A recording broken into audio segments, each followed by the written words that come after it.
This is But Why, a podcast for curious kids from Vermont Public. I'm Jane Lindholm.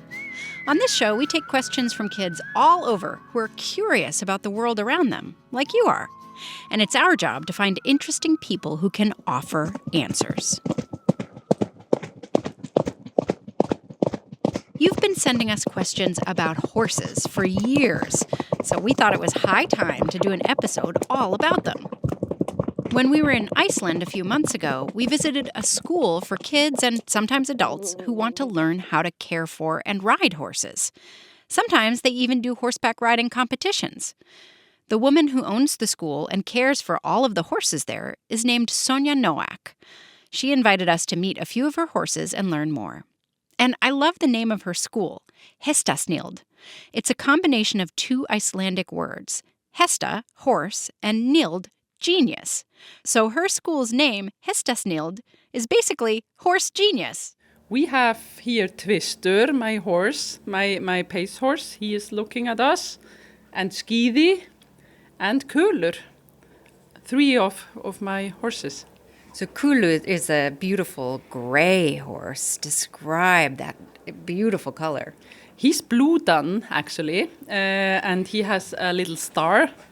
The dun horses, they have the black... Like a black line almost on his spine? Yeah, line down the spine, exactly.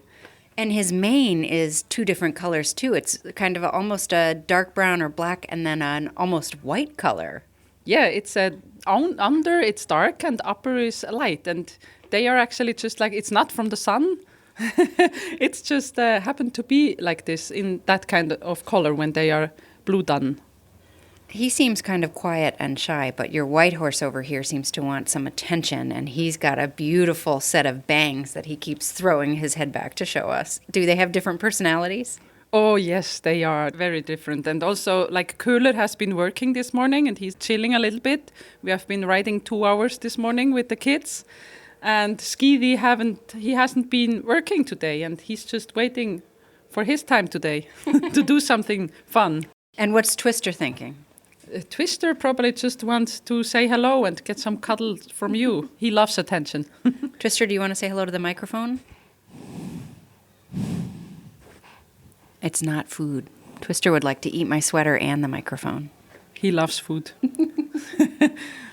We have a lot of horse questions, and since we're here in Iceland, let's start with Poppy's question. My name is Poppy, and I'm from Moncton, Vermont, and I'm 11 years old. I would like to know more about the history of the Icelandic horses. Are Icelandic horses special? Oh, yes, they are. They're very special. They are actually very, very, very long time ago. They came here with boats, with the Vikings, mostly from Norway, but not only, but mostly.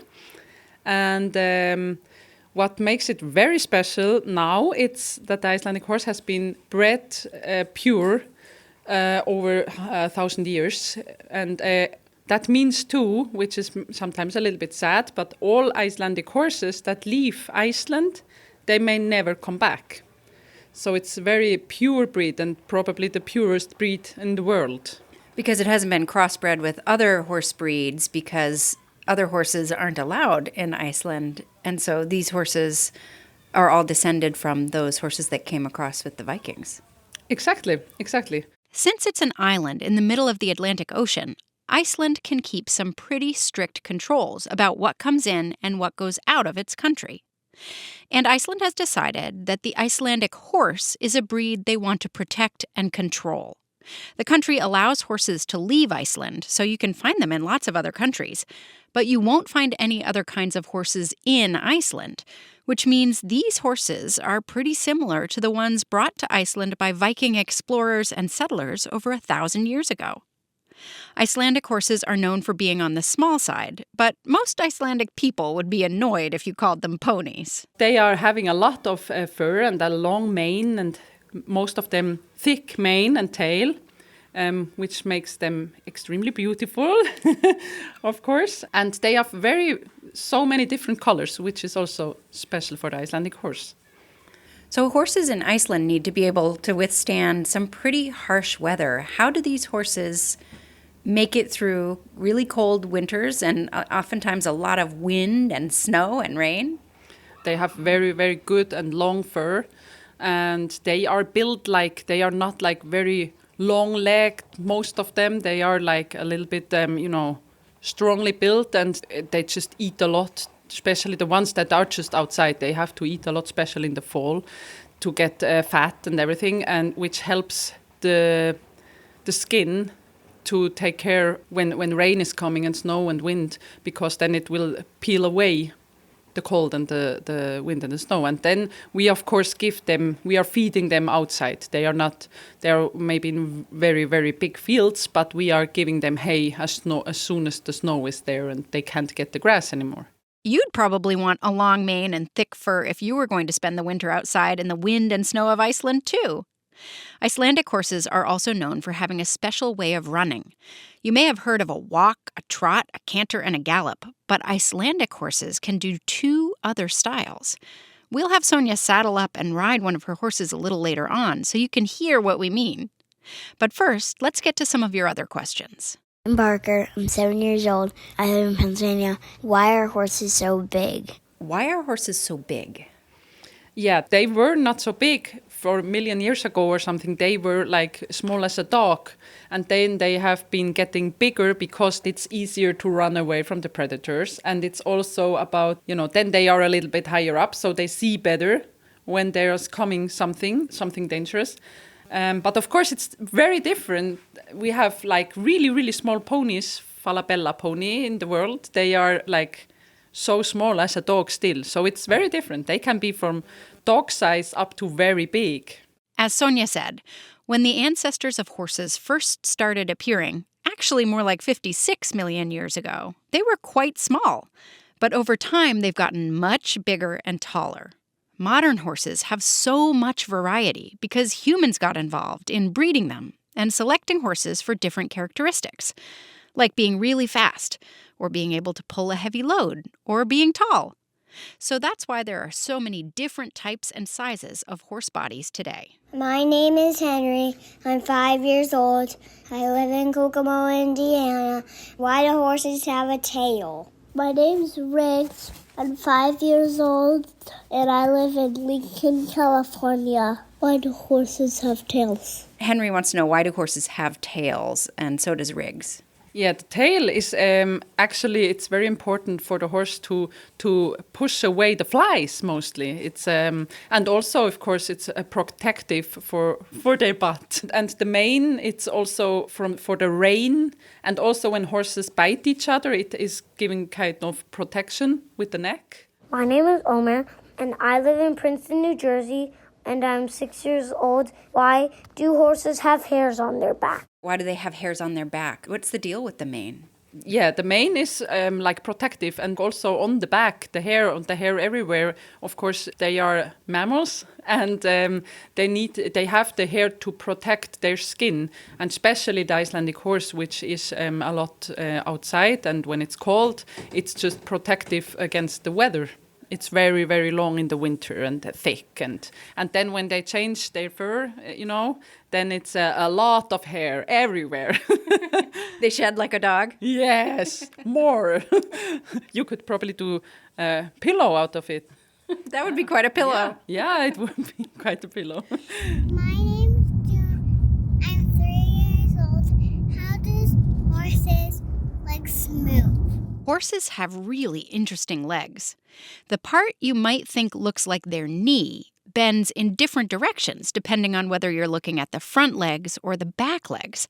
The front legs bend out towards the front, and the back legs bend back behind the horse. But here's something you might not know. Those aren't their knees. Their knees are actually much higher up in their body, so you can't really see them unless you have X-ray vision and can look at the horse's skeleton. The part you see bending when they run is more like an ankle joint, and horses actually walk on their toes. My name is Olivia, and I'm 4 years old. I'm from Clayton, Indiana. Why does horses have hooves? My name is Bonnie. I am 6 years old. I live in Eugene, Oregon. Why do horses have hooves? My name is Chloe. I live in Thailand. I am 6.5 years old. Why do horses have hooves and we don't? The name is Sasha. I live in Tahoma, California. I'm 4 years old. Why are horse hooves flat, not round? My name is Audrey. I'm 5 years old. Are horses' hooves bones or not? My name is Jojo. I live in Webster, New York. Why do horses wear shoes? Let's talk about hooves, that very bottom part of a horse's leg. The hoof has several parts, including some internal bones, tendons, and ligaments, some cushiony bits that act like a shock absorber, and a hard part around the outside made of keratin. That's the same stuff your fingernails and toenails are made out of. Keratin is also what horns are. When it's thick like a horse's hoof, keratin is very tough stuff. That outer wall, that part that's kind of like a big, thick toenail on the horse, is constantly growing. If a horse is running around on rough ground, all that rubbing and scuffing can keep the hoof filed down. But a lot of horses need to have their hooves filed down by people. And many horses wear horse shoes. They look pretty different than our sneakers, though. Their shoes are metal and just go right around that hard outer wall of the hoof. They help protect the horse's foot, especially on pavement or other surfaces that would wear those hooves down pretty quickly. Hi, my name is Audrey. I live in California. What do horses eat? Audrey wants to know, just generally, what do horses eat, other than my microphone? They eat mostly grass and hay, which is, of course, dried grass. That's what they eat mostly. And we always try to, at least I give my horses always also vitamins.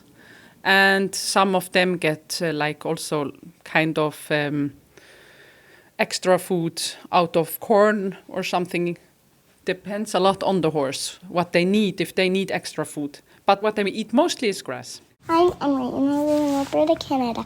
I'm 6 years old. Why can horses eat grass when it can hurt our stomachs? Why can horses eat grass and hay when that would hurt our stomachs? They have just a totally different digestive system than us. And also they get a lot of energy, for example, out of the grass, as we wouldn't, not at all.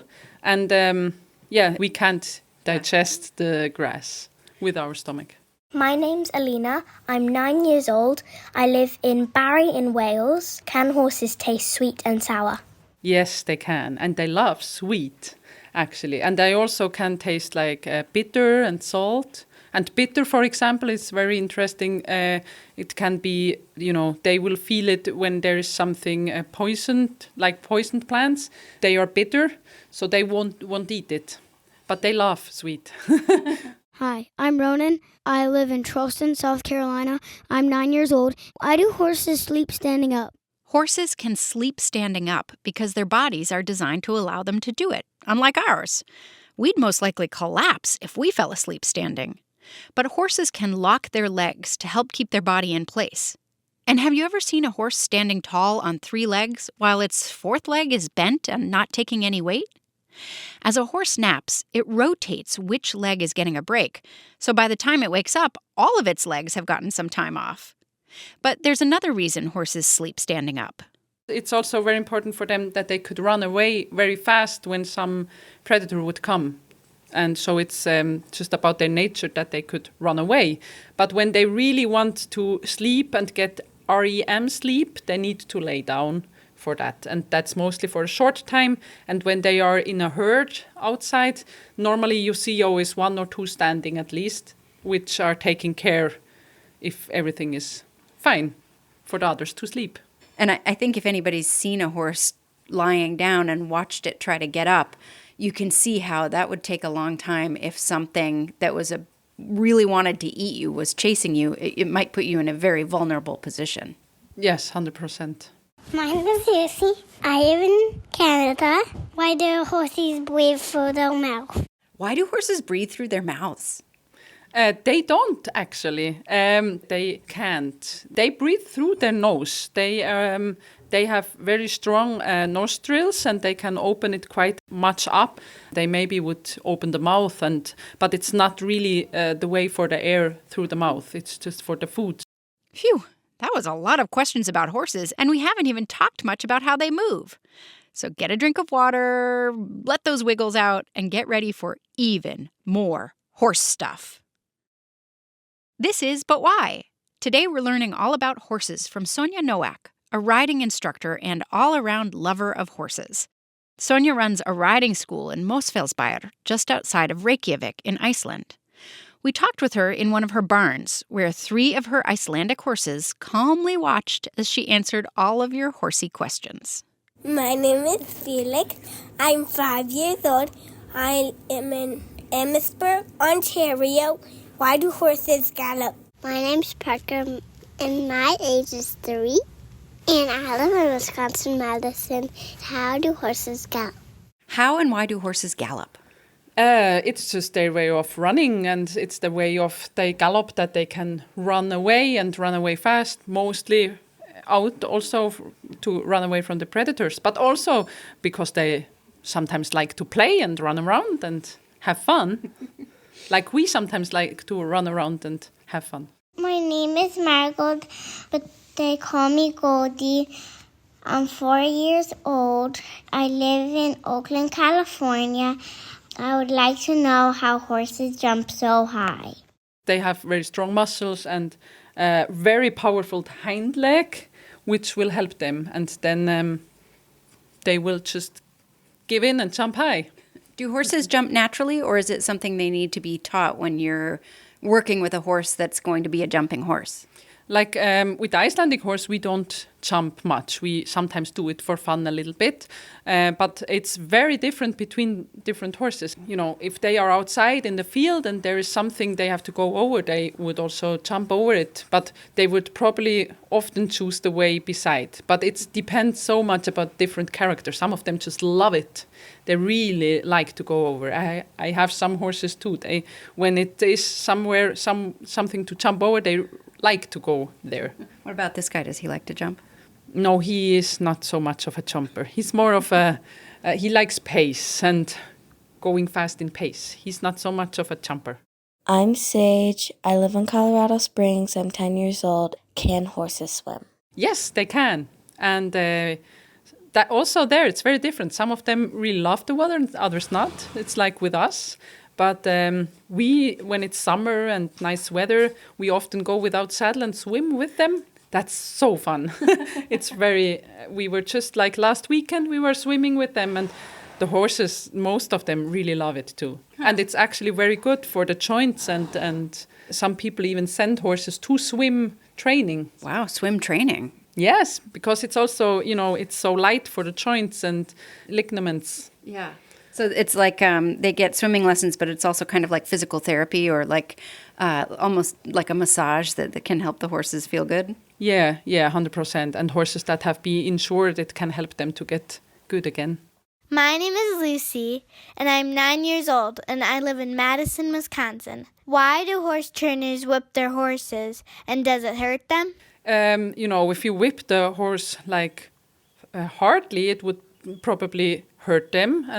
But normally when, for example, we use the whip, when I have a whip, it's more thought about being a longer hand for me. It's a little bit getting me a longer hand that I can help the horse to understand what I want.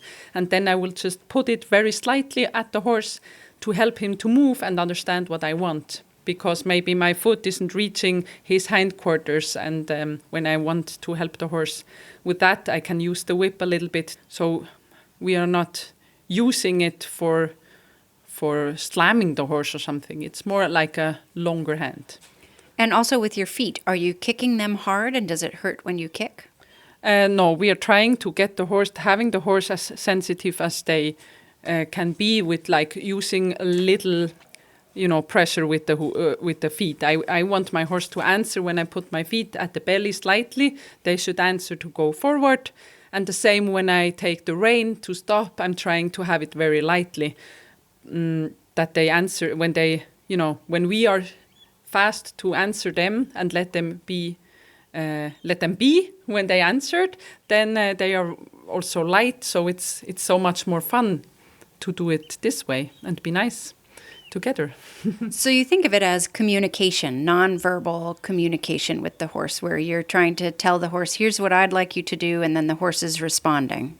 Yes, exactly. It is just helping us to communicate. Exactly. And that, of course, always it's the goal for us to have and do as little as possible. And that if you look at the rider and you don't see what the rider does and the horse does a lot of stuff, it is very nice. And that's always the goal.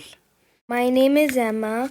I am 7 and 11 months. I live in Madrid, Spain. Why are horses afraid of snakes? Are horses afraid of snakes? Yes, I would say they are because, of course, they could be dangerous. They could bite them. And they actually don't like anything because of that around their feet. Like when you walk with a horse with a Reins? yeah, and it's a leash or something and hanging down with the feet, most of them don't like it and could get scared. So also when you ride and you ride over something, they can get a little bit afraid because their feet are so important to them because, of course, when the feet are hurt, they can't run. And if there would be a predator that want to eat them, which is, of course, not so much of a problem anymore, but it's so deep in them that they are just trying to take care of their feet. And the way horses' eyes work, too, they can't necessarily see their feet if they're looking up, right? So they want to make sure there's nothing down by their feet that they can't see that could trip them up, especially if they're looking straight up or far ahead. Yeah, exactly. We have like blind points, like blind spots right in front of the horse under the head and right in front of them and also all in the back. They don't see at all when you are behind the horse. That's why you always should take care when you walk behind the horse, take a big circle and not walk too near because when they get afraid, they could, of course, kick just because they get scared and think something happens. So, and they don't see you there. And it's the same with like when something is on the ground, like a snake, for example. I'm Scarlett, and I'm from Ottawa, Ontario, Canada. Why are there so many types of horses?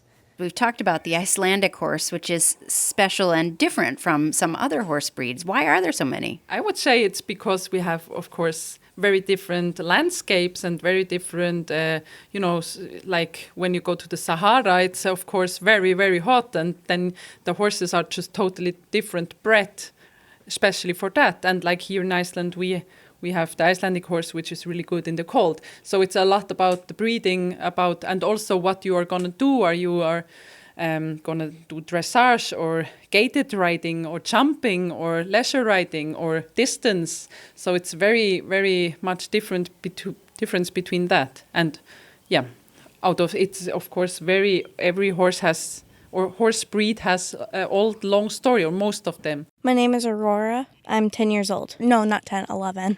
I live in Holland, Vermont. What's the most popular horse breed? I heard it's the American quarter horse, actually. I think Icelandic horses are actually very popular because of their gaits. And I think it's getting more and more also in America, in the United States. And all over the world, I heard it's the American quarter horse. Sonja has about 30 or 35 horses at her riding school, and they're all Icelandic horses, of course, because other types aren't allowed in Iceland. I asked her if she had a favorite one. Oh, that's a tough one.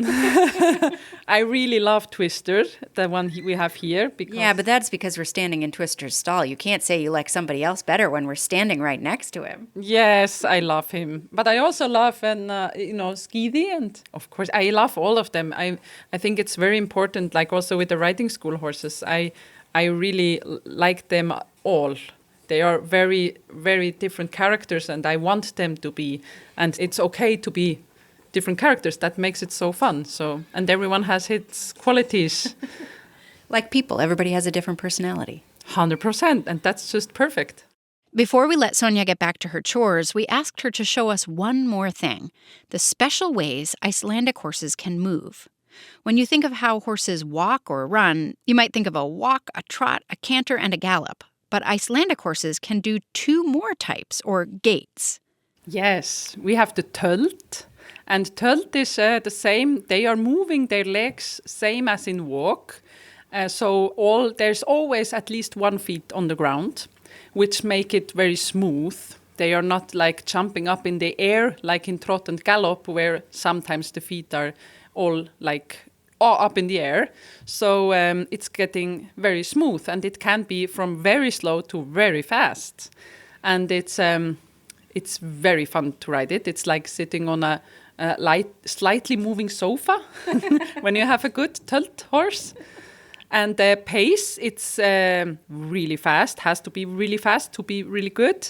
And it's mostly ridden out of the gallop. Then you are lay the horse down to pace, as we call it, and put it into pace. And then that goes very fast. And it's a little bit like the camels when they move the feet on both both left feet, and then they're flying, and then both right feet, and then they're flying, and then both left, and so on.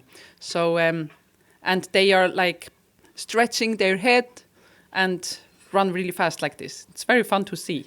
What's the difference in the way it feels from a gallop to pace?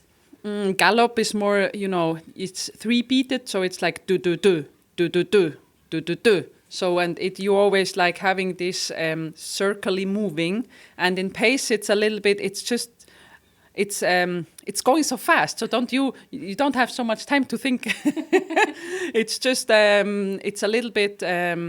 You're making a hand expression like vibration. Yeah. Vibration and going really fast. Huh. So it's adrenaline. You need to get, when you ride really good flying pace, you will get sometimes like a little bit like feeling in the knees and so on. So you get some adrenaline with it. And you don't ride it for a long time. It's mostly ridden like, between 100 and 250 meters or 300 or something, but only short at once because it takes a lot of energy of the horse because they put everything in it. Why would you use pace instead of gallop? What would the situation be where you would choose one over the other? When I ride up a hill, for example, I would always choose the gallop. And when I ride straight, I would take the pace.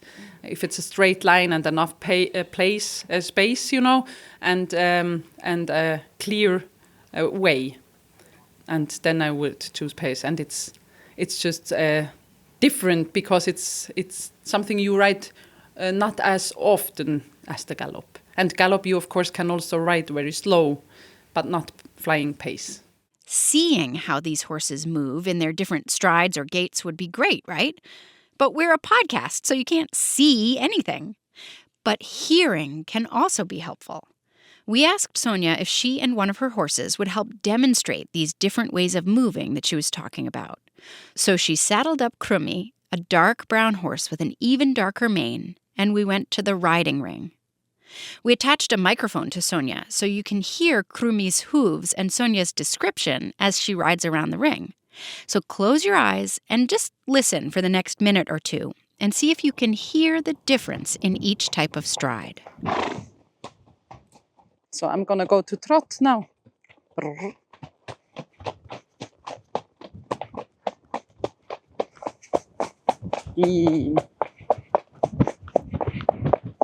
Now I'm going to ride tilt, then gallop, and then pace. Yeah, tilt.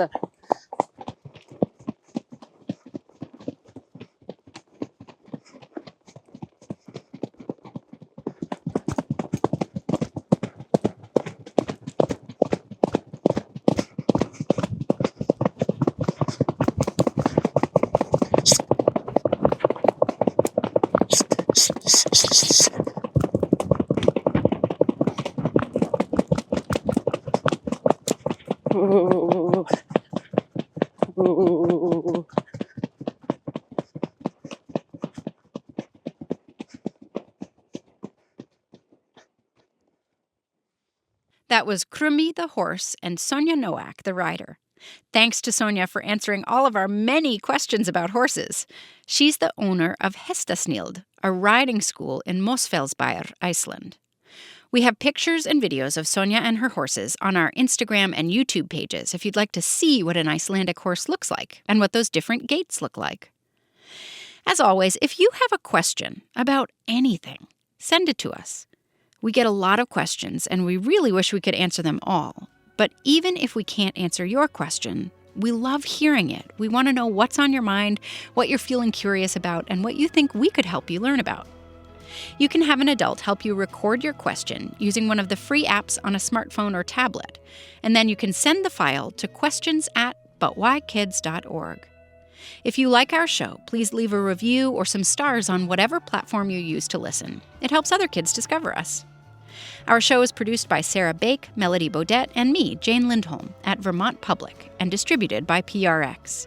Our video producer is Joey Palumbo. Our theme music is by Luke Reynolds. We'll be back in 2 weeks with an all-new episode. Until then, stay curious.